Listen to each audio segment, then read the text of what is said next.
Hello folks and welcome. You're on a come with me tonight, not a come with us. I am taking myself to the cinema to see The Crow. Now, the new one with Bill Skarsgård. I am a massive fan of the original Crow with Brandon Lee, being a little bit of a goth growing up. Still am, don't look like one, but still am. Was very much let's talk and drive it, so I don't want to be late. Was very much influenced is the wrong word because I was into the sort of alternative culture at that point anyway, but amongst the old goths and rockers, The Crow was a little bit of a, you know, like a cult thing, and I know a lot of people that I would be friends with were just absolutely disgusted at the whole concept of them remaking it. I'm not one of these that, there's very few movies where I would be like, you're doing what? Misery would be one of them. If I heard they were remaking Misery, I'd be like boxing people's chops, because I think it's the perfect film and I love Kathy Bates with a passion. So The Crow, obviously Brandon Lee famously passed away during the filming of The Crow. It was still released. Some people thought that was in bad taste, other people thought that was like a celebration of his life.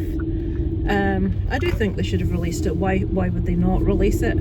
But it'll be interesting to see. I was very excited about it. I've seen the movie posters everywhere and they look fantastic. But everyone I know that's been to see it has been remarkably nonplussed. But I'm going into this one with tempered expectations.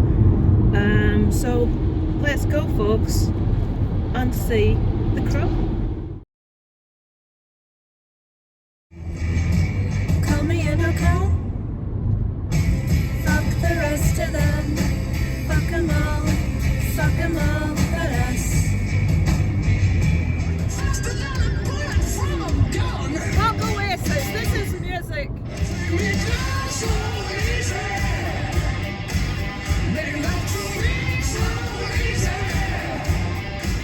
That last one wasn't bad enough, you ready? I'm gonna slide in right to the top.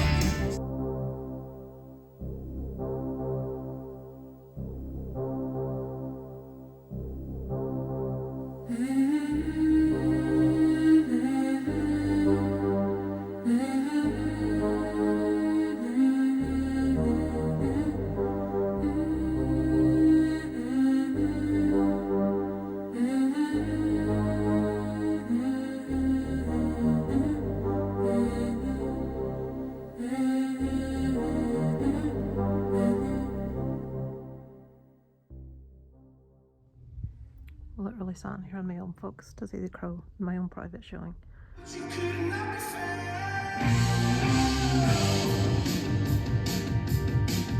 Okay, I've had to put, you may have noticed the seatbelt has appeared and there may be a little bit of noise. I realise yet again I hadn't given you a synopsis of the fucking movie. I'm a disgrace. So this will be squeezed in somewhere before me waffling. So your basic synopsis, without giving away too much, is we follow Eric Draven from a boy. Very quick sort of idea of his childhood. We meet up with him in rehab. He meets, is it Jessie? I can't remember her name. He meets the girl in the movie. They fall in love. I don't really want to tell you much more than that, but something happens that's a bit shit. And this movie is about him seeking revenge for what has happened. It's a big sort of like unraveling story of what's going on, involving a lot of different people. There's a lot going on in the background, and basically we have a love story intermingled with a revenge story, a lot of action, and well, I'm not going to say a lot of action. There is one specific scene in the movie that is really action filled, has some really fantastic kills, but this is a love story, folks, above all, and one that I was proper invested in, I have to admit. So let me get back to Waffle Lisa and she'll let you know why she liked it. So guys, I am just out of the cinema having seen The Crow. I mean, the car park is a bit dark, so apologies for the lighting. There's probably people thinking I've gone mad talking to myself. So I continue the trend as ever for myself this year of liking things that everyone else hates. So I enjoyed The Crow. obviously, being a massive fan of the original, you have to go in seeing it as a completely different movie, because it's, okay, there's a kind of similar revenge premise, but other than the names and the word revenge, it's pretty much a different movie. First off, I thought the cinematography was absolutely beautiful. I found myself multiple times just marveling at how it looked. Shots that would be awesome as posters, as movie stills. I thought Bill Skarsgård was incredible. I'll be interested to hear other girls' viewpoints on this. Now, it's well documented that I do not like rom-coms. I'm not big on romance movies. Occasionally one will really hit me and it's like, yeah. And aspects of that one definitely did. The love aspect of it, I feel, I'm not good talking about love stuff. It's not usually my cup of tea. As a woman, you want to be loved like that. Obviously, I'm not going to say anything about the movie and what happened, but the real sense of absolute and utter love that they had in the movie, I thought was really well expressed. I loved that sort of complete totality of love that they had. Sorry, there's people walking about finishing work because the cinema's closing. I really got sort of carried away in their love story. I completely forgot it was a Crow movie. The opera scene was absolutely incredible. I just loved it. It made me laugh. It made me wince. The music set to what was going on during that scene was just fun. I loved it. It just made it, music really elevates for me, and it did for me in that scene. The only small complaint I will have is I wasn't that keen on the casting for, I can't believe I've forgotten her name. It's not Jessie. What is it? I wasn't that keen. Sorry, my car's now waking up. On the casting for the girl. I just didn't believe her to the degree that I believed him. I feel his acting and his absolute and utter infatuation with her was really clear, whereas hers didn't just feel quite as intense to me as his did. And let's be honest, Bill Skarsgård is looking fine. There's not like an attractive bloke and a bit of guy liner. Okay, he didn't get the heart palpitating like Brandon Lee as Eric Draven. I was considerably younger then. Obviously Bill Skarsgård is a very, very young man. And you don't have the same feelings as you do when you're younger. You sort of look at him and think, oh, he's beautiful, but he's too young. Why does that not translate with blokes? Why is it just a woman? Well, maybe it's just me.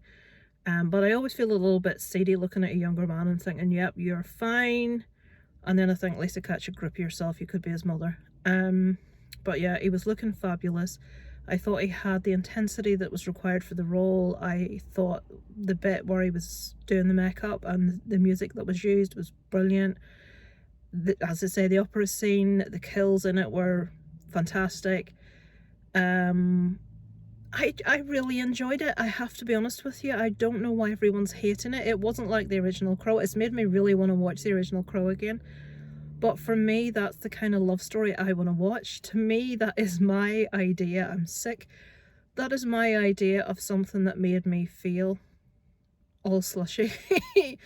Because it's like, you want to be loved like that. You want to feel that love, and it, it just was glaring out of the screen at me in a way that I don't tend to get with other movies. So I think that's why it worked so well for me. As I said, the kills were brilliant, the music was really good, cinematography was great.